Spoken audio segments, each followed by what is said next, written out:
तुम्हीही रोज विचार करता का की आज काहीतरी नवीन करू, काहीतरी वेगळं करू, पण पुन्हा त्याच डेली रुटीनमध्ये अडकता. रोजची कामं करता, जबाबदाऱ्या, थोडं सोशल मीडिया स्क्रोल करता आणि बस दिवस संपतो आणि विचार करता की यार लाईफमध्ये काहीतरी मिसिंग आहे.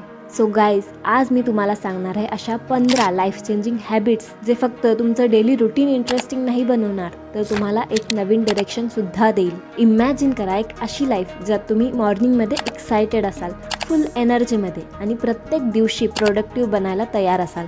जिथं तुमचा फोकस प्रॉब्लेमवरती नसेल तर सोल्युशन्सवरती सुद्धा असेल. सो तुम्ही तयार आहात अशी व्यक्ती बनायला जी आधीपेक्षा जास्त कॉन्फिडंट, मोटिवेटेड आणि परिपूर्ण आहे. So let's begin. Number 1, 3 sentence gratitude journaling. रोज रात्री झोपण्याच्या आधी एका वहीमध्ये अशा 3 गोष्टी लिहा ज्याच्यासाठी तुम्ही कृतज्ञ आहात, किंवा आजच्या दिवसात असं काय घडलं जे मला आवडलं, किंवा आजचा दिवस कसा गेला. फक्त 3 सेंटेन्समध्ये. आता 3 सेंटेन्स का, तर 3 सेंटेन्स लिहायला खूप जास्त वेळ नाही लागत आणि तुम्हाला कंटाळासुद्धा नाही येणार.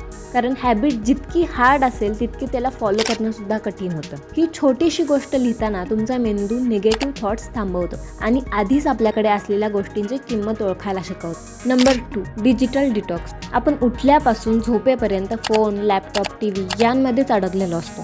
डिजिटल डिटॉक्स म्हणजे या सगळ्या डिजिटल गोष्टींपासून दिवसातून थोडा वेळ स्वतःला दूर ठेवणं. पण थोडा वेळ दूर राहून असं काय होणार आहे? खूप मोठी गोष्ट होणार आहे. तुमचा मेंटल पीस वाढायला मदत होईल, डिस्ट्रॅक्शन्स कमी होतील आणि मेंदूला आणि मनाला सुद्धा शांतता मिळेल.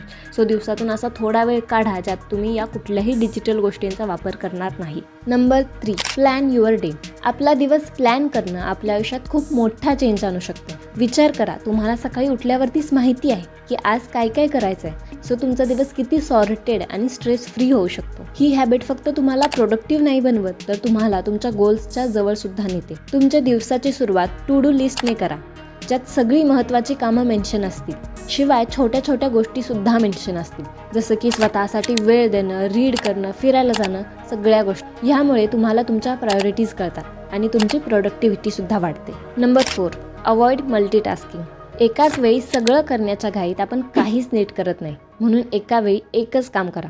जसं की जेवताना फक्त जेवणावरती फोकस करा, अभ्यास करताना फक्त अभ्यास करा, काम करताना फक्त काम करा आणि एन्जॉय करताना मनसोक्त एन्जॉय करा. प्रत्येक गोष्ट मन लावून करा.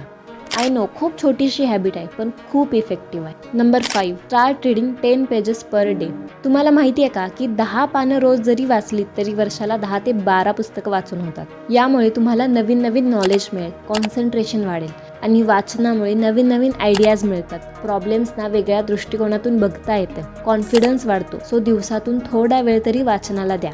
किंवा तुम्ही स्टोरी टेलिंग ॲप्समधून पुस्तकं ऐकूसुद्धा शकता, कुठेही जाता येता, सिंपल कामं करता करता. आय नो, 10 पेजेस वाचणं खूप छोटी सवय, पण आय एम शुअर ही सवय लावल्यावर तुमच्यात काय बदल घडतोय हे तुम्ही मला नक्की सांगाल. Number 6, play a sport you love. तुम्हाला आवडणारा एखादा आउटडोअर खेळ खेळा, जसं की बॅडमिंटन, टेनिस किंवा क्रिकेट. ज्यामुळे तुम्ही फिट तर राहालच, पण तुम्हाला आवडणारी गोष्ट केल्यामुळे तुमचं माइंड फ्रेश होईल आणि दिवस खूप एक्सायटिंग होईल.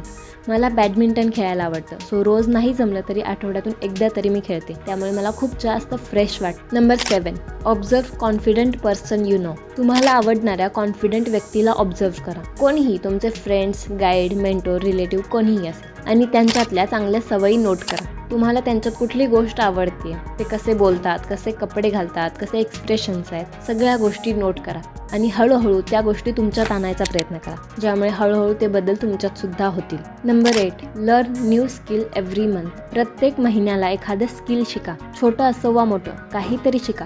स्वतःला अपग्रेड करा, जसं की सॉफ्टवेअर शिकणं, कुकिंग शिकणं, कोडिंग शिकणं किंवा नवीन नवीन लँग्वेज शिकणं. सतत काहीतरी शिकत राहिल्यामुळे तुमची क्रिएटिव्हिटी वाढते आणि प्रॉब्लेम सॉल्विंग स्किलसुद्धा डेव्हलप होतात आणि तुम्ही कोणत्याही बदलत्या परिस्थितीमध्ये पटकन ॲडजस्ट होऊ शकता. Number 9, forgive your self. स्वतः केलेल्या जुन्या चुका, चुकीचे घेतलेले डिसिजन्स, फेलियर, रिलेशनशिप हे सतत आपण मनात धरून ठेवलं तर पुढे जाणं कठीण होईल. म्हणून स्वतःला माफ करा. जेव्हा तुम्ही स्वतःला माफ करता तेव्हा अपराधीपणाचं ओझं कमी होतं. स्वतःला माफ करणं म्हणजे पास्ट विसरणं नव्हे, तर त्यातून लेसन घेऊन मूव्ह ऑन करणार. Number 10, spend 15 minutes in nature. आठवड्यातून एकदा तरी थोडा वेळ निसर्गात घालवा.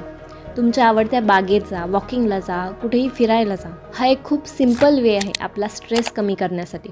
सो जेव्हाही तुम्ही थकलेले किंवा स्ट्रेस्ड फील कराल तेव्हा थोडा वेळ तरी नेचरमध्ये स्पेंड करा. Number 11, start conversation with new people. तुम्हाला रोज नवीन नवीन लोकांशी बोलायचं आहे. मग ते ॲड्रेस विचारणं असो वा कोणाला तरी कॉम्प्लिमेंट देणं. रोज नवीन नवीन लोकांशी बोलल्यामुळे तुमच्या सोशल स्किल्स डेव्हलप होतात आणि कॉन्फिडन्स वाढतो. आणि शिवाय नवीन नवीन आयडियाज येतात, वेगळा पर्स्पेक्टिव्ह मिळतो आणि कम्युनिकेशन स्किलसुद्धा वाढतं. Number 13, take sunlight. सनलाईट घेणं ही एक अशी मॅजिकल हॅबिट आहे जे तुमच्या लाईफला गेम चेंजर बनवू शकतं. व्हायटमिन डी पासून ते मूडपर्यंत सगळं इम्प्रूव्ह होतं. फक्त रोज काही मिनिट सनलाईटमध्ये घालवा आणि कशी एनर्जी लेवल वाढते बघा. मग कसला विचार करताय? उद्यापासून नाही, आजपासूनच सनलाईटला हॅलो म्हणा. Number 14, enjoy every moment of life. Life एक अशी जर्नी आहे ज्यात प्रत्येक स्टेपला नवीन एक्सपिरियन्सेस मिळतात. पण आपण नेहमी पास्टच्या विचारात आणि फ्युचरच्या टेन्शनमध्येच अडकलेला असतो आणि प्रेझेंट जगायलाच विसरतो. इमॅजिन करा, जर तुम्ही प्रत्येक छोटा क्षण, प्रत्येक मोमेंट, प्रत्येक छोटा आनंद पूर्ण मजेत जगला तर लाईफ किती अमेझिंग होईल. म्हणून फॉरगेट अबाउट एव्हरी रिग्रेट आणि प्रत्येक मोमेंट जगा. Number 15, remember your goals. तुमच्या कधी लक्षात आले का, आपण सुरुवातीला किती एनर्जीने गोल्स ठरवतो, पण काही दिवसांनी ते फेड व्हायला लागतात. गोल्स हे सीड्ससारखे असतात. रोज पाणी दिलं तरच ग्रो होतात. म्हणून दिवसाच्या शेवटी 1 मिनिट थांबा, डोळे बंद करा आणि इमॅजिन करा स्वतःला ते गोल पूर्ण केल्यावर कसं वाटेल ते. हा एक छोटासा मोमेंट तुम्हाला उद्याच्या रेसमध्ये पुन्हा ताकद देईल.